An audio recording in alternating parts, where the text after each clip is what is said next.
In the early days of Liverpool's thriving skiffle scene, a group of young friends gathered around simple instruments and big dreams. Among them was Len Garry, a musician whose path briefly crossed with the future of rock history. Decades later, Sir Paul McCartney paused to remember that shared beginning, offering a heartfelt tribute after Garry passed away at the age of 84. McCartney reflected on their friendship with warmth and affection, describing Garry as a longtime companion from the early days of the band that started it all. He remembered the laughter, the youthful excitement, and the sense of possibility that surrounded those early rehearsals and performances. The memories, he explained, remain deeply meaningful, even as time moves on. While the loss brought sadness, it also reminded him of how fortunate he felt to have shared those moments and experiences with an old friend. Garry played an unusual but memorable role in the group. As a member of the Quarrymen, he handled the bass tea chest, a homemade instrument common in skiffle bands of the era.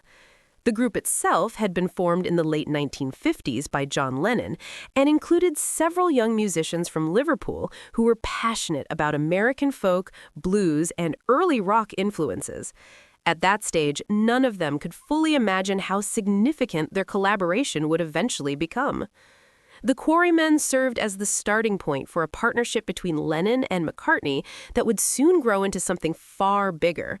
As the two continued writing songs and performing together, the lineup and sound of the band gradually changed.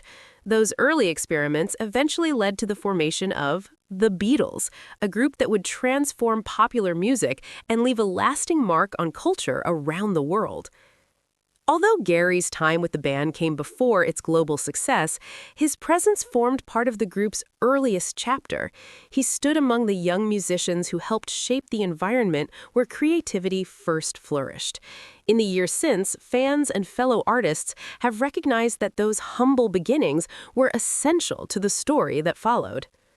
McCartney's tribute looked back on that formative period in Liverpool with gratitude. It highlighted not just the music, but also the friendships that developed along the way.